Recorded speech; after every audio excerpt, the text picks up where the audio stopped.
शुरू किया जाए। स्टार्ट। चलिए, ये क्लास 10th का पहला लेसन है जिसका नाम है जैव प्रक्रम। जैव प्रक्रम, और इसे लाइफ प्रोसेस के नाम से भी जानते हैं। जैव प्रक्रम का तात्पर्य ये है, जैव मतलब होता है जीव। क्या होता है? जीव। और प्रक्रम मतलब होता है प्रक्रिया। क्या होता है? प्रक्रिया। अर्थात जीवों के शरीर में चलने वाली प्रत्येक प्रक्रिया या प्रत्येक क्रिया को ही हम क्या कहते हैं? जैव प्रक्रम। सुबह से लेकर शाम तक हम कई प्रकार के दैनिक कार्य करते हैं। अगर हम नहीं करते तो हमारे शरीर में अनेक प्रकार की प्रक्रियाएं जो हैं चलती रहती हैं, है ना। जैसे अगर बात की जाए तो सुबह से लेकर के शाम तक में आता है पाचन, परिसंचरण, है ना। पाचन क्रिया क्या है? यह हमारे जीवन का ही एक हिस्सा है। आप यह कह सकते हैं कि पृथ्वी पर उपस्थित जितने भी सजीव प्राणी हैं, उनके शरीर में और उनकी कोशिकाओं में हर क्षण प्रति क्षण कोई ना कोई क्रिया चलती रहती है। जैसे आप मानिए कि 24/7 आपका जो हृदय रहता है वह क्या करता रहता है? धड़कता रहता है। क्यों धड़कता है? क्योंकि वह क्या करता है? पूरे के पूरे धमनिकाओं में क्या संचालित करता है? रक्त को प्रवाहित करता है। तो हम कह सकते हैं कि रक्त परिसंचरण जो है शरीर में हमेशा चलता रहता है ना। उसके बाद आप यह कह सकते हैं कि जितने भी सजीव हैं उनके शरीर में प्रत्येक क्षण जो है क्रियाएं क्या होती रहती हैं? चलती रहती हैं। अब इन सजीवों के अंतर्गत दो कैटेगरियां बांटी गई हैं। एक तो होता है जीव जंतु और दूसरा होता है पेड़ पौधे। जीव जंतु और पेड़ पौधे। जीव जंतु और पेड़ पौधे कहने के लिए पृथ्वी पर जीव जंतु और पेड़ पौधे दो ही प्रकार के जो है सजीव उपस्थित हैं, जिनके अंदर जीवन होता है और जो जीवन से जुड़े हर क्रिया को करते हैं, है ना।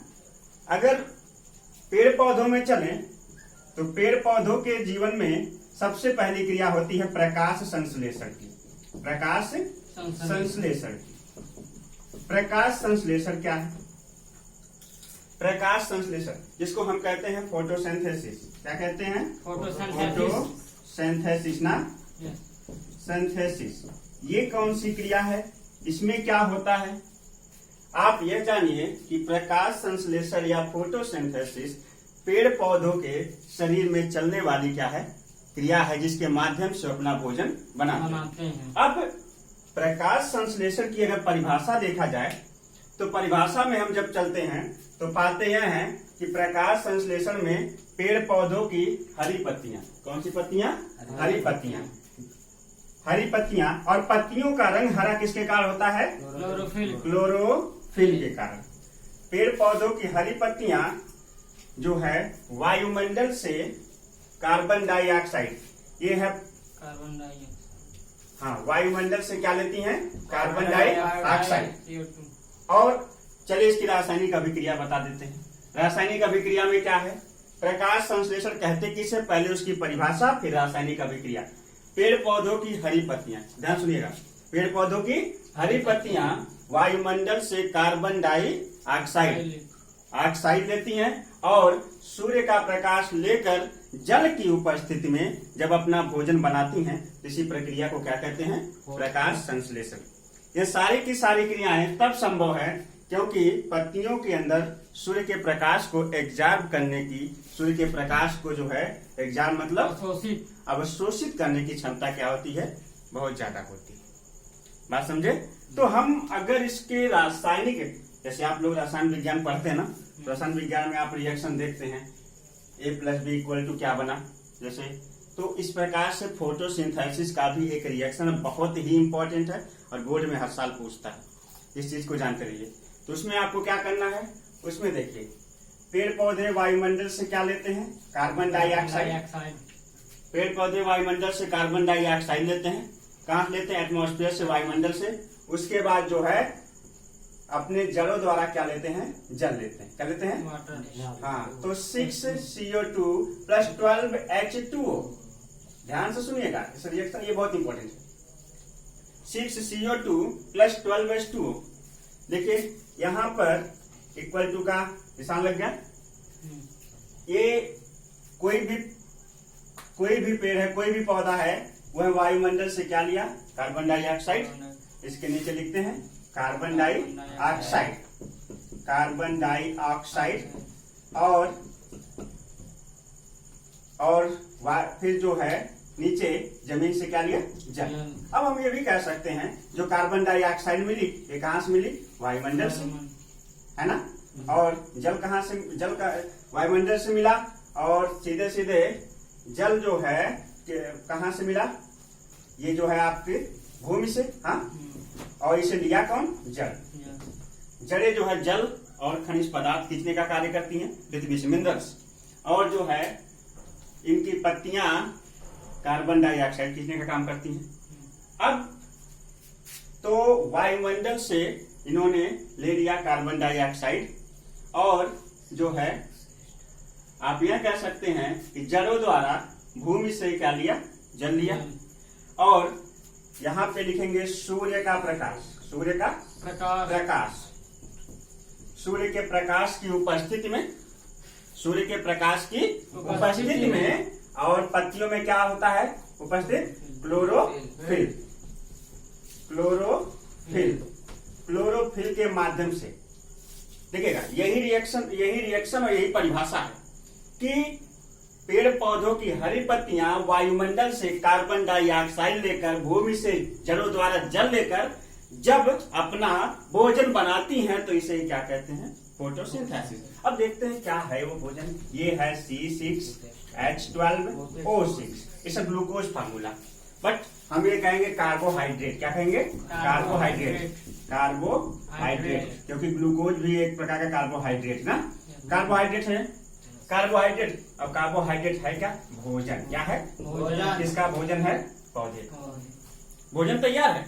अब उसके बाद लेकिन आप जानते हैं कि किसी भी प्रक्रिया में सारी चीजें सार्थक नहीं, कुछ ऐसी चीजें भी होती जो कह सकते हैं कि उनके लिए वेस्ट होती हैं चीजें, वो अपने शरीर से क्या करते हैं, वेस्ट मटेरियल, हाँ, बाहर निकालते हैं। वो वेस्ट मटेरियल के लिए क्या है, इनके लिए ना, ये देखिए, और ये है 6H2O, 6H2O, ये इनके लिए वेस्ट मटेरियल है, वाटर, जल, और प्लस 6O2, ऑक्सीजन, ऑक्सीजन इनके लिए क्या है, बेकार। अब समझिए, ये इन्होंने अपना भोजन बना लिया, भोजन बनाने से मतलब था इसके अतिरिक्त जो बचा जल और ऑक्सीजन, ये क्या करते हैं, किन्हीं विधियों द्वारा इसे अपने शरीर से क्या करते हैं, बाहर निष्कासित करते हैं। अगर हम इस रिएक्शन को देखें इसे किस प्रकार से समझ पाएंगे, ध्यान से देखिएगा। जैसे इसमें क्या क्या भाग लेंगे, पहले उनको हम तोड़ लेंगे। जैसे कार्बन है, यहाँ कार्बन लिखेंगे, ऑक्सीजन है, ऑक्सीजन लिखेंगे, और हाइड्रोजन है, हाइड्रोजन। अब इसको हम गिनती करते हैं, इधर भी कार्बन, हाइड्रोजन, ऑक्सीजन लिख लेते हैं, कार्बन, हाइड्रोजन, ऑक्सीजन। अब गिनती कर लेते हैं कि हमारा यह रिएक्शन सही है या सही नहीं है। ध्यान दीजिएगा, तो कार्बन की संख्या गिन लेते हैं। कार्बन देखिए यहाँ कितना है, 6 कार्बन, और यहाँ इसके बाद भी कोई कार्बन है नहीं, इसका मतलब कार्बन इक्वल टू 6। चलते हैं ऑक्सीजन तरफ। ऑक्सीजन देखिए 6 दूनी के 12, और 12 इसका गुणा होगा इसमें ना, 12 दूनी के 24 हो जाएगा, तो ऑक्सीजन की संख्या होगी 24। हाइड्रोजन 12 दूनी के 24, और कहीं ना हो गया 24, कितना हुआ। अब चलते हैं, कार्बन 6, हाइड्रोजन यहाँ पे 12 है, और यहाँ पे 12 हो जाएगा, इक्वल टू 12 24 ना, और ऑक्सीजन 6 और 12 24। देखिए कार्बन इक्वल है, हाइड्रोजन इक्वल है, और ऑक्सीजन क्या है, इक्वल। इसका मतलब जब दोनों साइड, बोथ साइड प्रोडक्ट, और यहाँ पर जो है आपका जो भी हमने लिया है, इक्वल, दोनों बराबर होते हैं, तो हमारा रिएक्शन क्या होता है, सही होता है। बात समझे। और ये जो है यह रिएक्शन है, यह फोटोसिंथेसिस का रिएक्शन, प्रकाश संश्लेषण का। तो अब परिभाषा कैसे बोलेंगे?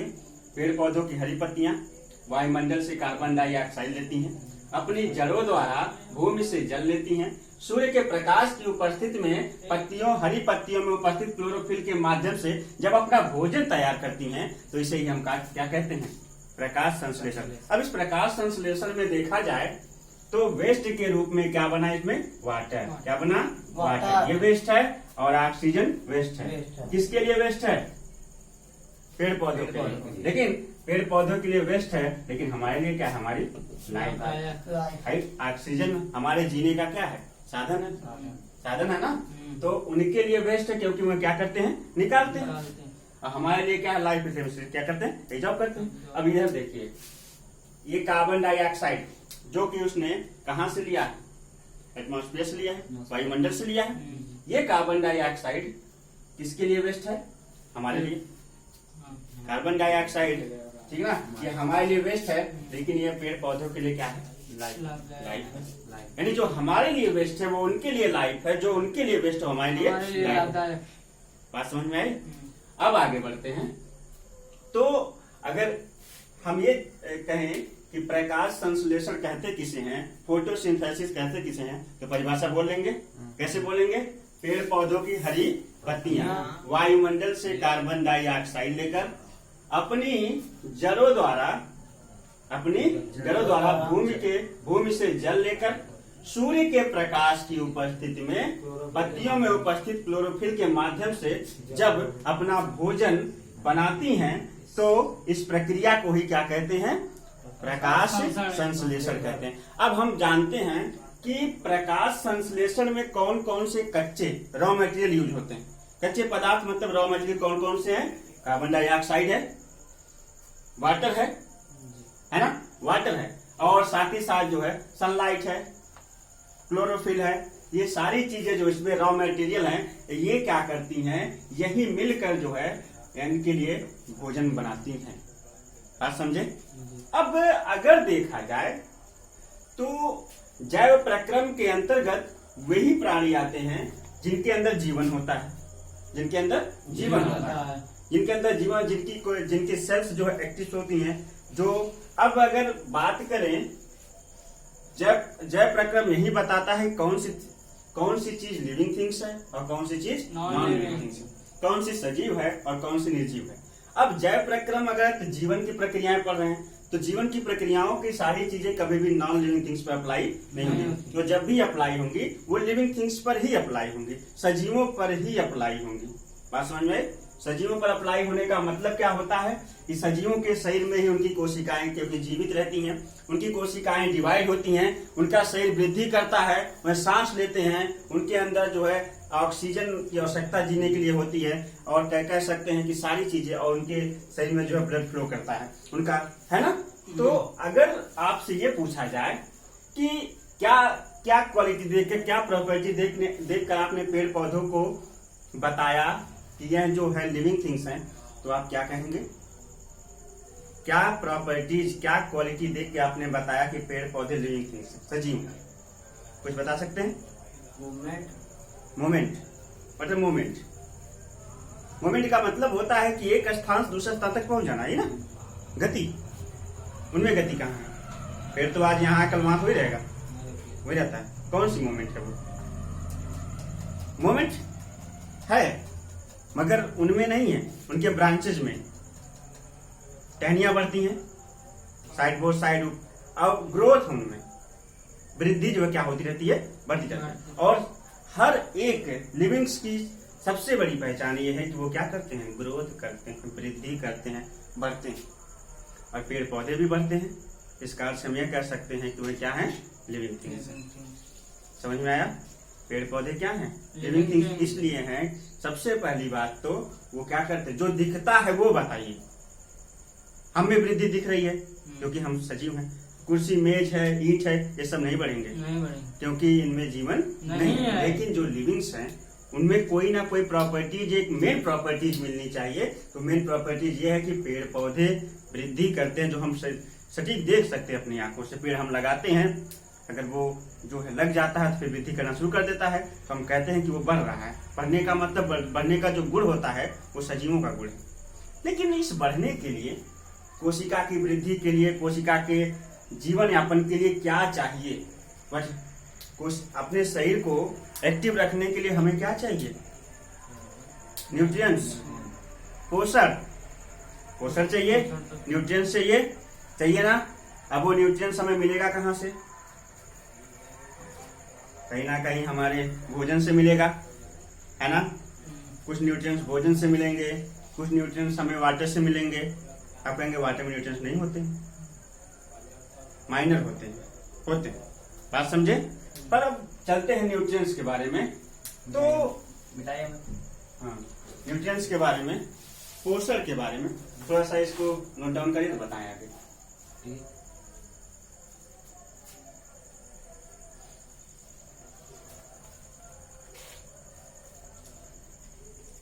फोटोसिंथेसिस का आप डेफिनेशन लिख लेंगे, परिभाषा हो जाएगी प्रकाश संश्लेषण की, बोलना पड़ेगा। हाँ, तो रिएक्शन नोट के इसको ऊपर लिख देगा, प्रकाश संश्लेषण की रासायनिक अभिक्रिया हिंदी में, इंग्लिश में द रिएक्शन ऑफ फोटोसिंथेसिस।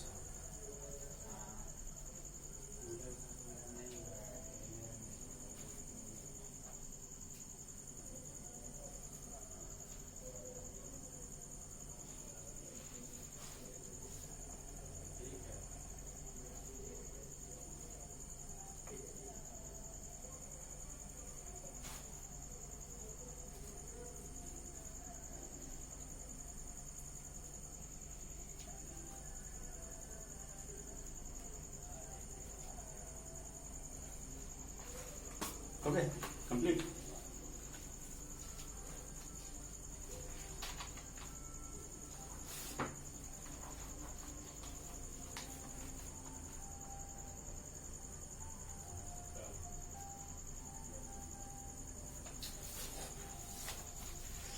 चलिए आगे बढ़ते हैं न्यूट्रिएंट्स की तरफ, पोषण की तरफ। देखिए, पोषण या न्यूट्रिएंट्स ये हमें प्राप्त होते हैं भोजन से। कहां से?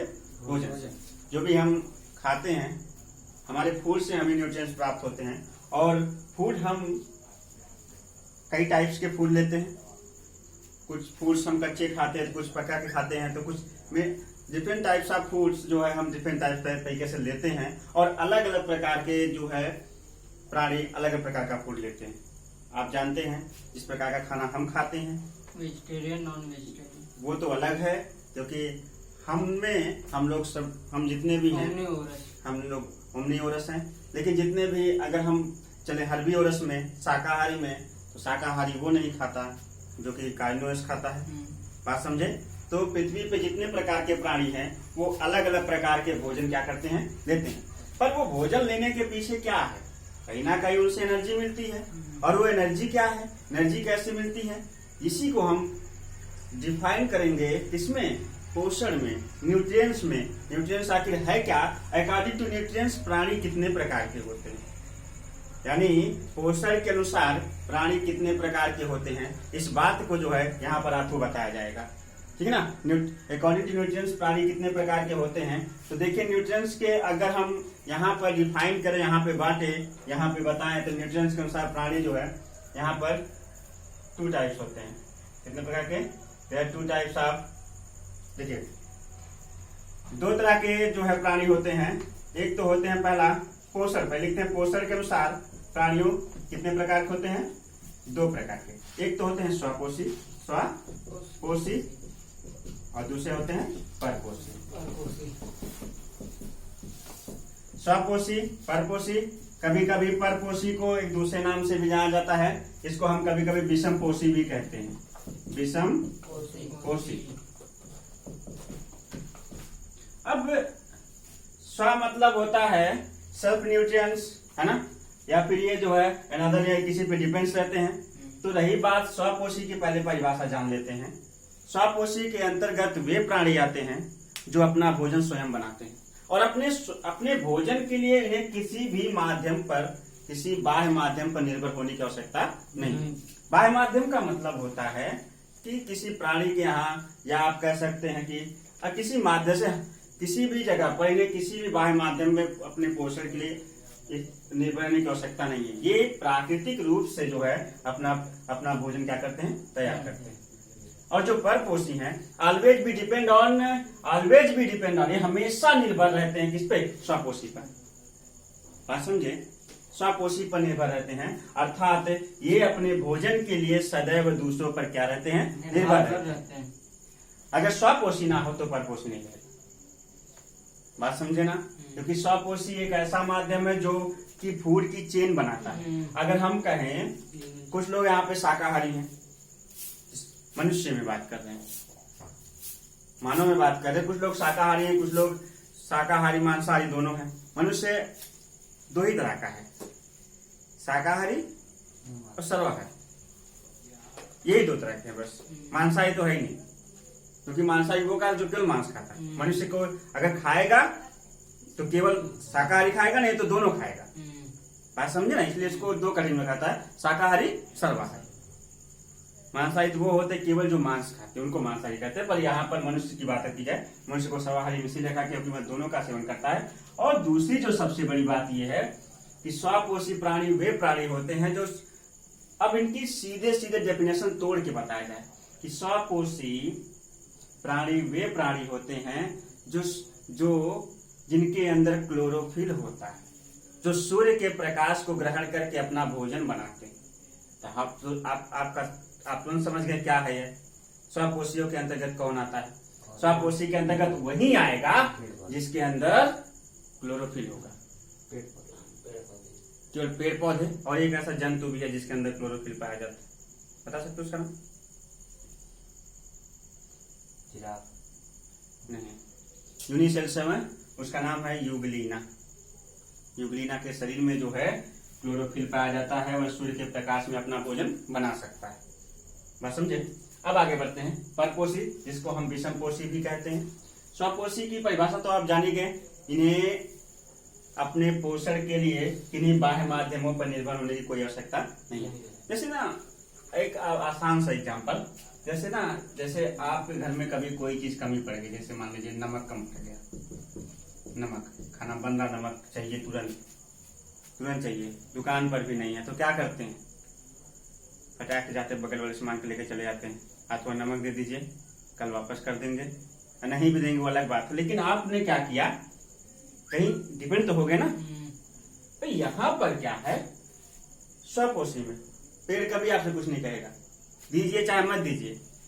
बात समझ है ना, उसको देंगे तो आपका फायदा, नहीं देंगे तो अब सूख जाएगा, मगर मांगने नहीं आएगा कि हमको थोड़ा सा पानी दे दे। कभी कहता है क्या? कभी नहीं कहता। क्यों? क्योंकि वह क्या है, स्वपोषी। बात समझ रहे ना। स्वपोषी को इस प्रकार समझ सकते हैं कि अपना भोजन बनाने के लिए किसी बाह्य माध्यम पर निर्भर होने की आवश्यकता नहीं। हाँ, ये अपना भोजन स्वयं बनाते हैं, इसलिए इन्हें स्वपोषी कहते हैं। परपोषी वे हैं जो अपने भोजन के लिए दूसरों पर निर्भर है। स्वपोषी। परपोषी में हम यह कह सकते हैं कि परपोषी जो है परजीवी होते हैं। क्या होते हैं? परजीवी। और एक होता है मृतोपजीवी। मृतोपजीवी। क्या होता है परजीवी, क्या होता है मृतोपजीवी? बात समझ है ना। परपोषी के अंतर्गत परजीवी और मृतोपजीवी होते हैं। क्या होता है परजीवी, क्या होता है मृतोपजीवी? मृतो मतलब मृत मतलब डेथ। जो परजीवी होते हैं वो अपने भोजन के लिए जीवित चीजों पर निर्भर रहते हैं। बात समझे ना। फ्रेश खाने का प्रयास करते हैं ज्यादातर। जैसे हम ही लोग हैं, हमें फल लेना है, हम देख के ताजा लेते हैं, सब्जी लेनी है ताजा खाते हैं, है ना। तो परजीवी के अंतर्गत क्या होता है कि अधिकतर जो है ये अपने भोजन के लिए बाह्य माध्यमों पर निर्भर रहते हैं, दूसरे माध्यमों पर निर्भर रहते हैं। लेकिन दूसरे माध्यमों पर निर्भर रहते हुए भी ये हर चीज को जो है एक बार से फ्रेश खाने का प्रयास करते हैं। ये बात समझ रहे ना। लेकिन जो मृतोपजीवी हैं वह जो है मरे हुए सड़े हुए चीजों पे क्या होते हैं, निर्भर रहकर अपना भोजन यापन करते हैं और चीजों को सड़ाने गलाने का भी काम करते हैं। आपने देखा होगा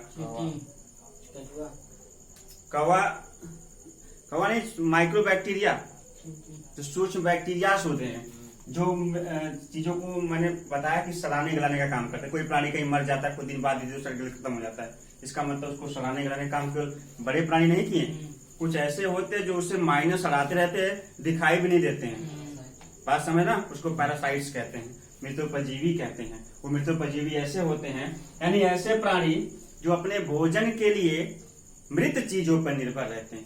इस पर मृत मरे हुए चीजों पर निर्भर रहते हैं, उन्हें मृतोपजीवी पैरासाइट्स कहते हैं, समझ है ना। और जो अपने भोजन के लिए जीवित चीजों पर या फ्रेश पर निर्भर रहते हैं वो परजीवी होते हैं। यानी परपोषी परजीवी बात कर सकते सेम ही है, लेकिन परजीवी दो प्रकार का होता है।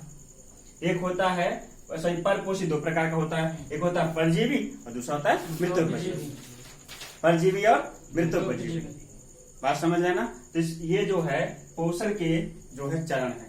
पोषण कितने प्रकार का होता है? पोषण मुख्य रूप से पोषण के दृष्टिकोण से प्राणी कितने प्रकार के होते हैं? पोषण जैसे पोषण के दृष्टिकोण से प्राणी जो है दो प्रकार के होते हैं, स्वपोषी और परपोषी। स्वपोषी के अंतर्गत आता है परजीवी और मृतोपजीवी। अब अगर बात करें पोषण में भोजन के माध्यम से लिया क्या क्या जाता है, बात समझ लेना। जिस प्रकार का भोजन लिया जाएगा उसी प्रकार का पोषण मिलेगा। जैसे अगर हमने चावल खाया तो चावल में क्या होता है? कार्बोहाइड्रेट मिला। हमने दाल खाया तो हमें प्रोटीन मिली ना। हमने अगर कोई तैलीय चीज खाई तो हमें वसा मिला, फैट्स मिले। और अगर हमने जो है फल वगैरह खाएं, फ्रूट्स वगैरह, तो किन्हीं किन्हीं फलों में हमें न्यूक्लिक एसिड मिलता है, तो किन्हीं किन्हीं फलों में हमें क्या मिल जाता है। और डिफरेंट टाइप्स के फूड्स में जो है डिफरेंट टाइप्स की विटामिन भी मिलती है। बात समझना। न्यूट्रिएंट्स में हम जानते हैं कि कभी हमने भोजन के रूप में कार्बोहाइड्रेट लिया, तो कभी जो है फैट्स लिया, तो कभी हमने प्रोटीन्स लिया, तो कभी हमने विटामिन लिया, तो कभी हमने न्यूक्लिक एसिड लिया। बात समझ ना। और ये सारी चीजें जो है हमारे शरीर के लिए क्या है, बहुत ही लाभदायक। और ये सारी चीजें ना लेने पर जो है क्या होता है, डिसीज हो जाते हैं। तो रही बात तो पोषण जो होता है, पोषण के दृष्टिकोण से प्राणी दो प्रकार के होते हैं, स्वपोषी परपोषी। स्वपोषी प्राणी जो है अपना भोजन स्वयं बनाते हैं, इन्हें किसी बाह्य माध्यम पर निर्भर होने की कोई आवश्यकता नहीं होती है। और परपोषी जो होते हैं वो हमेशा अपने भोजन के लिए जो है दूसरों पर निर्भर रहते हैं, दूसरे माध्यमों पर निर्भर रहना पड़ता है ना। दूसरे माध्यमों पर निर्भर रहना पड़ता है। और अगर बात करें तो ये जो है इनके अंतर्गत दो प्रकार के प्राणी होते हैं, परजीवी और मृतोपजीवी। परजीवी परपोषी को ही कहते हैं, लेकिन परपोषी परजीवी में और मृतोपजीवी में इतना केवल अंतर होता है कि परजीवी जो है एक फ्रेश चीज यानी ताजी चीज खाने का प्रयास करते हैं, कि मृतोपजीवी मृत चीजों पर, ठीक है ना, निर्जीव चीजों पर आश्रित रहकर अपना जीवन यापन करता है। यहाँ तक के टॉपिक में कोई दिक्कत? बिल्कुल समझ में आया। अब जो है आगे प्रकाश संश्लेषण डेफिनेशन, फोटोसिंथेसिस लिखिए, प्रकाश संश्लेषण।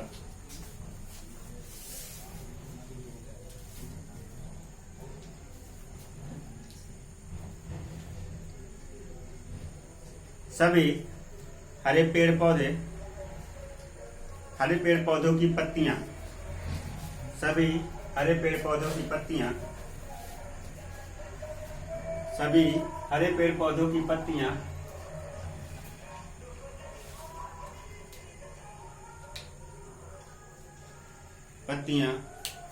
वायुमंडल से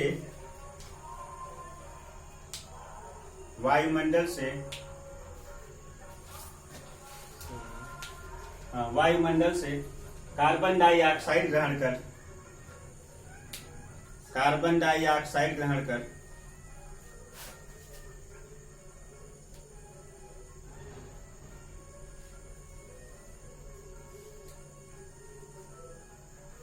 जड़ों द्वारा भूमि से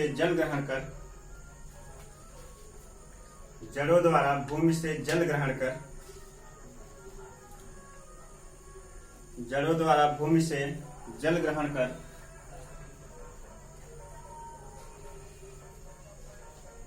सूर्य के प्रकाश की उपस्थिति में सूर्य के प्रकाश की उपस्थिति में सूर्य के प्रकाश की उपस्थिति में पत्तियों में उपस्थित क्लोरोफिल के माध्यम से सूर्य के प्रकाश की उपस्थिति में पत्तियों में उपस्थित क्लोरोफिल के माध्यम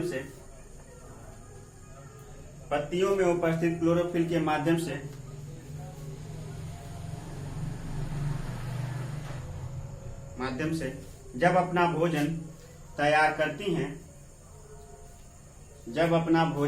करती हैं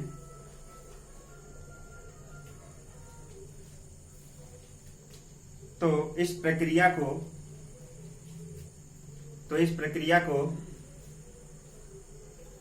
प्रकाश संश्लेषण या फोटोसिंथेसिस कहते हैं।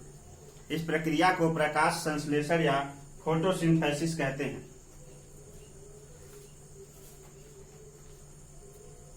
इस प्रक्रिया को प्रकाश संश्लेषण या फोटोसिंथेसिस कहते हैं।